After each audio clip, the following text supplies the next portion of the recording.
Hello guys, welcome back to my channel. আজকে যাচ্ছি আবার, আজকে থার্ড পার্ট আসবে ইউটিউবে ঠাকুর দেখার। মানে কালকে এই সাইডটা দেখে নিয়েছি, আজকে এই সাইড দেখবো, যেরকম কিউট দুর্গা বিদ্যা। গাইস এখন আসছি সুভাষপল্লী ঠাকুর দেখতে, দেখাচ্ছি এখন।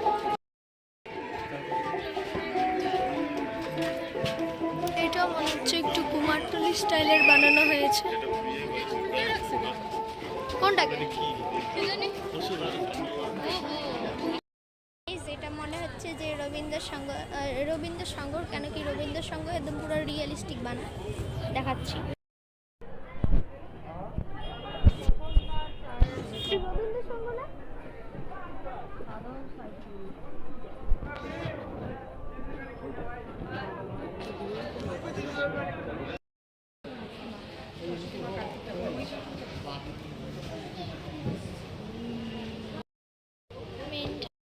হ্যালো গাইস, এখন আসছি হলো মানে দীঘা কেন বলি, মানে দীঘার জগন্নাথ মন্দিরের মতন বানিয়েছে। এটা হলো ঘুঘুমারি, সেই সুন্দর। আমি তোমাকে দেখাচ্ছি।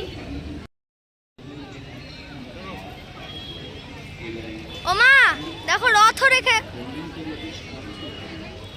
রাখছে, রথ রেখেছে।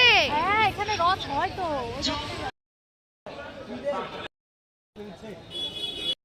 বলছে যে দীঘার জগন্নাথ মন্দির মানে বলা হচ্ছে, আর এখন প্রবেশ করছি।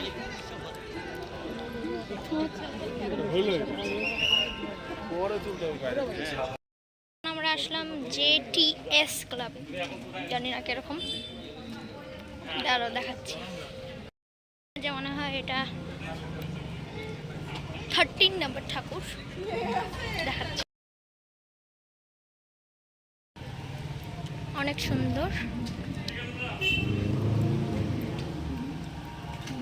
আমি একটু নিচ দিয়ে করছি কেন কি চোর থাকতে পারে। আসলাম আমতলা ক্লাব, অনেকই সুন্দর বানিয়েছে, দেখাচ্ছি। এটা 14 নম্বর ঠাকুর, দেখাচ্ছি। অনেক লাইট মারছে।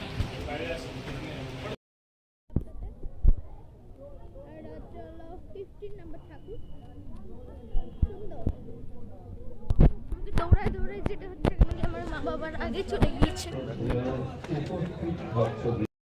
তোমাদেরকে তো বললামই যে স্বস্তিকাতে আসবো। স্বস্তিকাতে কত ইঞ্চি ঠাকুর বানিয়েছে জানি, 51 ফুটের ঠাকুর বানিয়েছে, দেখাচ্ছি।